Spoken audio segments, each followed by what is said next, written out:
anak po ninyo ay kasambahay po ni Kagawad Opo. at kinahasa po ni Kagawad. Mhm. Naipa-medical po na ninyo, Nay? Hindi pa po, Sir Rafi. At wala pa po kami dining hawak na ano eh.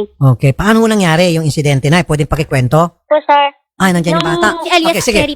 Direct, wag natin ipakita on cam si yung bata. Okay, alias Cherry. Alias Cherry, anong nangyari? Paano nangyari? 12 po yun, nung August 12. Tapos ginising po ako ng alas 4 ng madaling araw. Pinabukas po sa akin yung CR, ng pinto po ng CR. Sabi po nakalak yung CR. Binuksan ko po, tapos bigla na lang po niya akong ginapos.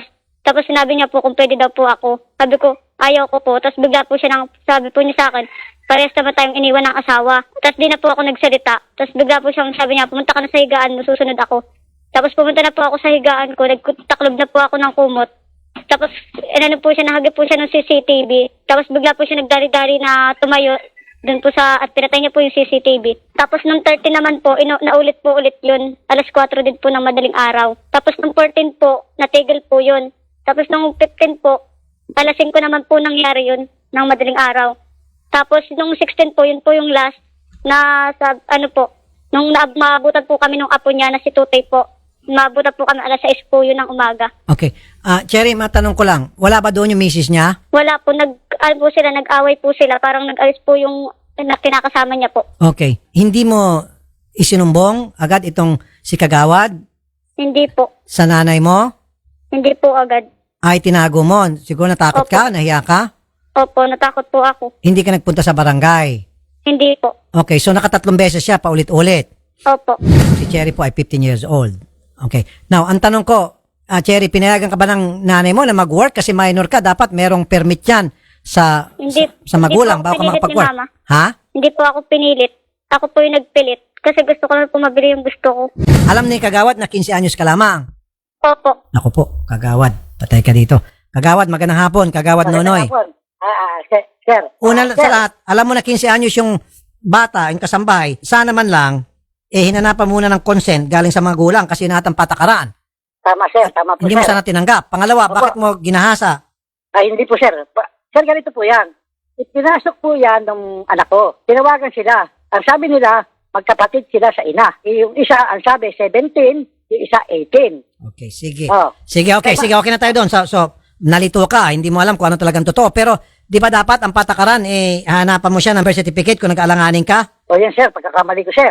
Oh. Talagang hindi ko na nahanapan. Gawa nga po ng wala po kaming tao. Kulang po kami sa tao. Kaya po, yun ang malaking pagkakamali ko. Okay, sige. Oh, Now, itong sinasabi niya ngayon, Kagawad, na dinala mo siya doon sa CR para pagsabihin na pabuksan yung CR, and then pinapunta mo sa kwarto, pinahiga mo at doon mo ginahasa. Ano pong reaksyon niyo, Ay, Kagawad? wala po, sir, katotohanan yan. Napakadami po. Hindi ko po alam po kung ano ang gustong palabasin ng bata na yan. Hindi ko po talaga alam. Kasi dito po yan, unang-una nga po doon sa edad, niloko po kami. Pangalawa po, ang pagkakamali ko nga lang po ron yung sinasabi niyo nga po. Pero yung mga ginagawa pong prank dito, joke. Sabi niya, prank lang daw yun, tsaka joke. Sabi ko sa kanya. Ano po yung prank? Prank lang yung ano po? Yung daw ginagawa niyang tulad doon sa anak ko, yung sa akin. Ano yung ginagawa niya sa'yo, sir? Ano yon? Prank na ginagawa sa'yo? Yun nga pong inireklamo niya sa akin na yan. Sabi niya, ireklamo kita, pero prank lang to. Hindi po. Yung sinita ko po siya tungkol dun sa anak ko, tsaka doon sa sinasabi niya na yan, dahil kung sa apo ko, nagkwento siya ng ganyan, sabi ko, bakit mo nasasabi sa akin yan? Tapos pati yung anak kong 3 years old, sinasabihan mo na, pag pinapaliguan ko, umiiyak at pinipinger ko. Sabi ko, hindi mo ba alam na paslit na bata yan? Pati anak ko, sinasabihan mo ng ganyan. Sabi prank lang daw niya yun. Joke. Aba, hindi pwede yan. Gumagawa ka ng ganyan dito. Okay, Kagawad, meron daw pong CCTV sa bahay ninyo. Opo, kahapon nga po, Okay, so pwedeng mahiram yung CCTV, yung kopya? dinala po kasi ng misis ko. At hindi sanay siya. Ako rin hindi kasi sanay doon eh. Nasaan na po yung memory card? Pwede ho bang Ito si pakisurrender Mrs. sa PNP? Ito po si misis, ito po. Hello po. Nasaan na po yung memory card ng CCTV ninyo? Nasa bahay po. Kasi kahapon, yung technician po namin, inaantay ko pong dumating. Kasi hindi ko po alam i-operate yung CCTV. Natingnan na po ng PNP yung CCTV ninyo. Na-inspect na po. Ay, Na-surrender wala na po. po. Kasi wala naman kasi pumunta doon na pulis. Wala pong kumontak sa inyo na police. Wala po. Kasi Okay. si Ma'am Shari ba yun? Si Ma'am Shari Opo. yung, tumawag po siya sa akin kahapon na, kasi papunta nga po sana kami dito pa ako na Caloocan dahil sumalakad kami. Tapos bigla pong tumawag si Ma'am Shari, kumakain po kami dun sa may San Juan Charlie. bigla tumawag, hinahanap po si Attorney Guanga. So, sila na po nag-usap. Tapos, yung ending na pag-usapan po nila, yung sa CCTV nga daw po, dahil may nangyari po ng gano'n, ganyan sinasabi. Sabi ko nga po, sige po, at uuwi po kami, titignan ko yung CCTV. Sandali po, ma'am. Okay, Kagawad, hinatid mo raw, Kagawad, itong inyong kasambahay sa Quezon at binigyan niyo po ng 5,000. Opo. Kahapon po yan, Idol Rafi, nung tinawagan po mismo ni Carol, ito pong si Kagawad, dali-dali pong hinatid ni Kagawad yung kasambahay sa Quezon Province at binigyan po ng 5,000. Oh, ba't nyo agad-agad hinatid sa Quezon, Kagawad? Sir, ganito po, sir, yan po kasi, nung isang araw pa uuwi. So ngayon, ang sabi ko, ba't agad-agad na kayo uuwi? Ang sabi, uuwi na po kami. Tapos, may kinuha na raw silang yung, yung van. Ang bayad daw nila, 1,300 ang isa.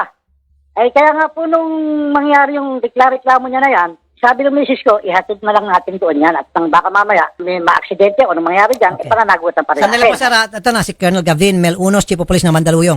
Colonel, magandang hapon po, Colonel Unos, sir. Opo, magandang hapon po, Idol Rafi. Ano po may paglilingkod po natin Opo, sa meron po kasi itong nagreklamo ang kasambahay na siya po'y ginahasa ng kanyang amo na isang kagawad at meron naman pong CCTV sa bahay. So baka pwede hong papuntahan niyo po sa mga investigator. Total, may reklamo naman po para tingnan po yung sa CCTV. Opo. Kung tumutugma po itong sinasabi ng kasambahay versus sa sinasabi po ni kagawad. Kasi po may nangyari pong rape. Opo. Cherry, Po. may sasabihin ka raw? Opo, nung pong yun, inagutan po niya ako dali-dali niya po akong, hinatid po dito sa Boulevard, sabi niya po, Okay. dinala niya po ako sa barangay nung una po, daw po niya ako doon, ililista daw po niya yung pangalan ko para makauwi daw po kami. Nung pangalawa po, doon po sa pangalawa, pulis na po yung nakausap namin. Sabi naman po ng pulis sa akin, ayan ba yung dadamputin? Sabi naman po ng nonoy, tapos sabi naman po ng pulis, yan ba yung dadamputin? Doon sa sinag ba yun? Sabi pong gano'n. Okay, so Tapos ganito, bago tayo maubusan ng oras, ibabalik ka namin din sa Manila, sa Mandaluyong, Cherry, kasi nasa Quezon ka. Nay, dadali namin ulit kasama kayo, yung anak nyo dito para imbestigahan po ng ating kapulisan. Opo. Maimbestigahan lahat-lahat, kailangan bumalik siya rito. Pasusundo namin kayo dyan. Colonel, Yes, sir. Opo. okay, yung bata po, Colonel, ipaano nyo po, ipa-medical legal nyo po, and then imbestigahan nyo po itong si Kagawad, maging yung CCTV Opo. na nasa bahay po nila Kagawad. Colonel. Opo. Yes, sir. Colonel, sobrang thank you, Colonel, ha. Opo, antayin po namin yung biktima para ma-entertain po agad ng ating investigador, sir. Salamat po, Colonel. Yes, sir. Maraming salamat din po, sir. Opo, sir. Nanay. Po. Okay, susunduin po namin kayo dyan. Ibabalik namin kayo dito sa Manila, dito sa Mandaluyong para ipresenta kay Colonel at umpisa na po yung pag-imbestiga. Kasama po dyan yung Women's and Children's Desk at mga social worker para gagawa ng assessment at suriin ito pong sumbong ng inyong anak. Okay, Nay? Opo. Sir Rafi, Ma'am. ako po may itatanong kasi po itong asawa ko ay may kinakasama po din sa amin. Okay. Ngayon nga po inihatid nga po dito. Ay pinagalitan ko nga po. Kagabi po ay may nangyari sa kanila. Makakita pa po kaya yung nauna? Teka, may nangyari kanino? Doon sa anak ko po sa asawa niya. May kinakasama po kasi si Cherry. Ang sinasabi po ni nanay, paano daw po kung may nangyari po kay Cherry kagabi at doon sa kinakasama niya. Si Cherry ay meron ng kinakasama. Opo. May live-in partner na si Cherry. Opo, yun po ang sabi ni nanay. Paano daw po kung may nangyari daw po kay Cherry at doon sa live-in partner po ni Cherry. Ay sir, ako tanong ko ay yung po kayang similya pa nung unang umano sa kanya ay makikita pa po. Baka po natabunan na itong asawa. Kasi may kinakasama na po itong anak nyo. Opo, meron po. Ba't yung pinayagan na? 15 years old pa lang, meron ng live-in partner. Ba't kayo pumayag? Ano nga po, hindi nga po namin pinapayagan wala na po kaming magawa. Ginagawan nga po namin ng paraan para kako sila ay Okay, so ang ibig sabihin, makikita pa yung similya o samantalang Opo. itong anak nyo pala. Opo, yun po ang ibig ko po sabihin. Okay, meron na nangyari sa kanila ng kanyang partner. Ngayon, yung nangyari sa kanila ni Kagawad, ilang araw na nakaraan yon. Opo, Alright. Well, mahirap nga yan. Sige na, kukonsulta tayo sa mga eksperto, okay? opo. Tatanong po tayo sa mga doktor, sa mga medical legal, sa mga taga-DSWD. Tingnan natin yung kanila pong opinion tungkol dyan, okay? Sige, Nay. Huwag mo ibang telepono, Nay. Kakausapin ka namin mamaya pagkatapos ng programa, ha? Nay? Opo, sige po, Gandang hapon po, salamat. Nay.